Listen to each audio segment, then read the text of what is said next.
What's going on, guys? I wanted to do another video for you guys this week because, like I said, I've been slacking on this channel lately, and I'm going to bring some other stuff in here besides fitness. Today's subject is what do you base your self-worth on? What do you base your self-worth on? How do you rate yourself? How do you rate your level of happiness? What are you attaching your happiness to? And it's a hard question to cover because in a lot of ways I find myself falling into a lot of these same traps. I'm reading a book right now called Predictably Irrational, and in the first chapter it talks about this thing called relativity. And they were talking about people in office settings and why companies don't publish the salaries of everybody who works for them. So they'll publish like the top executive salaries, but they won't publish the salaries of everybody who works for them. And it's because it would spread misery. Because we as human beings, we rate things, we evaluate things in relation to other things, right? So if you're earning a certain amount of money, say you're earning $100,000 a year, and then you find out that your neighbor is earning $150,000 a year. Now, prior to that, you were living perfectly well off $100,000 a year. You were, putting food on the table. You were paying your bills. You have a house. You can actually live a really good life in a lot of different areas in this country off of $100,000 a year. But then you find out that your neighbor is making $150,000 a year. A lot of times, human beings, when they find that out, even though they have all their needs covered, even though they're living a perfectly good life, they're gonna feel a little bit more depressed. Now, one of the things that I've seen over and over again in this fitness industry, I had a client, for example, and was one of my most difficult clients ever.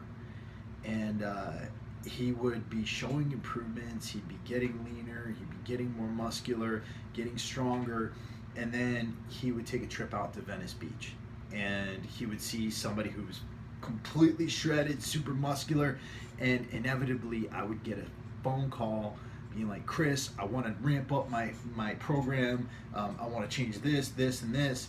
And I'm like, dude, you've got to follow the program in the first place. You've got to take things step by step. It's not going to happen overnight. And one of the problems with this world we live in, with Instagram, with social media, with constant communication lines to other people, other people's lives, how they're living, we start to look at things like, well, that person looks that way, or that person has that car, or that person has that set of jeans, or that person has that new laptop or that new iPhone, and so I want that too. And if I can't get that, or if I do get that, then I'm going to find somebody else who has stuff that I want. And one of the reasons why I found myself pulling out of the fitness industry is because I've found myself doing this a lot too. I'd look at my YouTube channel, for example, which I put a lot of years of work into. And today we're at 15,000 subscribers, which isn't a lot of subscribers for somebody who's been on YouTube as much as I have and who has published as much as I have. But the real value I got out of doing YouTube and doing this channel is in the value I provided everyone else. The reason why I got into the fitness industry in the first place was because I wanted to help people. I wanted to help people to live better lives. I wanted to help people to come up with better solutions for their own fitness. And people were listening to me. So what difference does it make if I have 100,000 subscribers versus 15,000 subscribers? I'm rating my self-worth and attaching it to the relationship between what I'm doing and what other people are doing. And then I was evaluating myself on it. And so I guess the question I'm conveying to you is, how are you evaluating yourself? Are you evaluating yourself on your own accomplishments, on the value you're putting out into this world, on the things you've overcome? Or are you evaluating yourself in relation to how other people look, what other people are doing, how much money other people are earning? And one of the ways I've overcome this is through gratitude. one of the things I have to constantly do every day, I wake up, I write down 3 things I'm grateful for, and then I write down 2 things that I want to make happen that day, and then at night I write down 2 things that I did that day that made me really happy. And this helps me to really be present in my life, takes my mind off of what other people are doing, what other people are accomplishing, what other people's opinions are, and it really forces me to think about my own opinion of myself and how I'm rating myself, and what direction I want to go in.